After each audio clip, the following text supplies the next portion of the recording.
我们每个人在生活中是不是都遇到过那种特别无助的时候，就感觉特别需要一个答案。今天呢，我们就来讲一个古老的故事，一个关于信心的故事，看看当咱们身处困境的时候，这个信心到底应该放在哪？你看这节经文，马可福音9章23节说的，你若能信，在信的人凡事都能。这话的力量可太大了，对吧？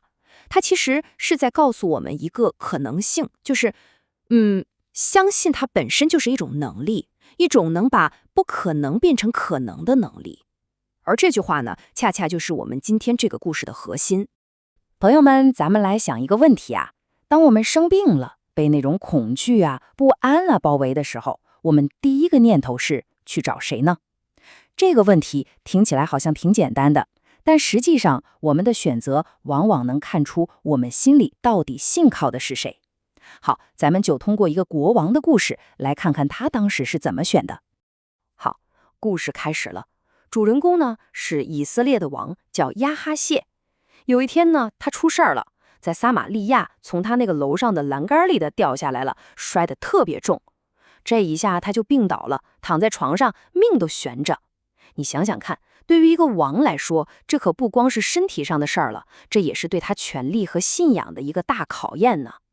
就在这么个生死关头，亚哈谢王做了一个决定，真的让人大跌眼镜。他作为以色列的王，按理说他应该去求告以色列的神，对吧？可他没有，他派了使者去问以格伦的神，叫巴利西卜。问什么呢？就问我这病到底能不能好？你看，他这一下就把希望寄托到了一个完全错误的地方。他这个举动说白了，背后就是对他信仰的一种背叛。他是一国之君以色列的王，结果却转头去求问外邦的偶像，这不就等于公开告诉所有人，他不相信自己国家的神能救他吗？这已经不只是一个简单的错误了，这是一种极大的羞辱，是对以色列的神的一种羞辱。那么，面对这样公开的背弃，神会怎么回应呢？好，故事的转折点来了。你想这个王的使者正急匆匆地往以格伦赶路呢，突然半道上有个人把他们给拦下来了。这个人是谁呢？就是先知以利亚。他可不是碰巧路过，他是带着神的信息专门来这儿拦截他们的。以利亚带来的这个信息那是相当直接，非常严厉，一点情面都不留。他一上来就质问他们，难道以色列中没有神吗？话锋一转，紧接着就说出了耶和华的话，你必不下你所上的床，必定要死。你听听，这不是说你可能好不了，而是非常确定地告诉他，你死定了。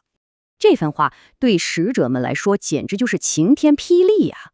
他们吓坏了，掉头就往回跑，一刻也不敢耽误，立马回到王宫，把这个可怕的消息原封不动地告诉了还躺在床上的亚哈谢王。亚哈谢王听到这个消息，他的第一反应，你猜是什么？不是后悔，也不是害怕，而是问，迎着你们来，告诉你们这话的是个什么样的人？他特别想知道，到底是谁这么大胆子，敢说出这样的话来？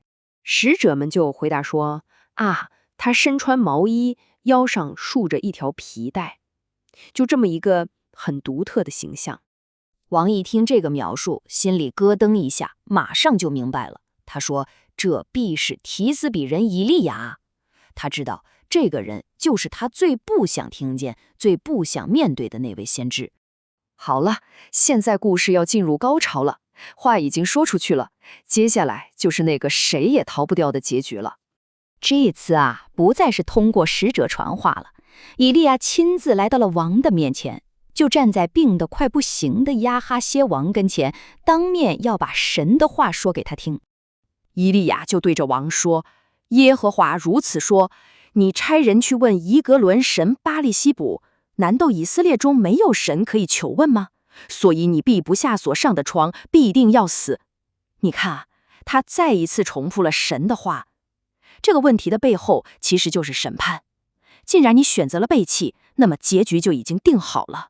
最后的结局一点儿都没错，亚哈谢果然死了，就和耶和华借着以利亚所说的一模一样。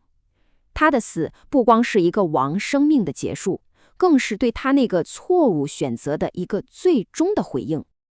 好，那这个几千年前的故事跟今天的我们有什么关系呢？关系可大了。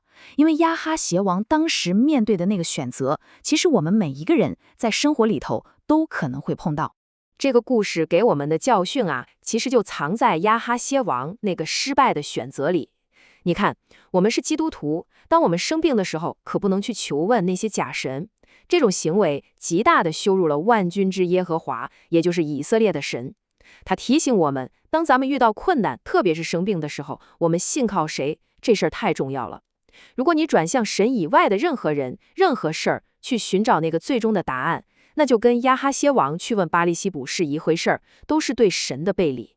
最后，我们看约翰福音20章27节说的这句话：“不要疑惑，总要信。”这句话给我们指明了方向。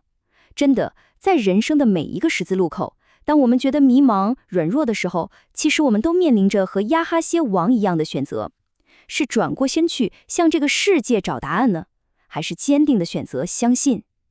希望我们每一个人都能做出那个引我们走向生命的选择。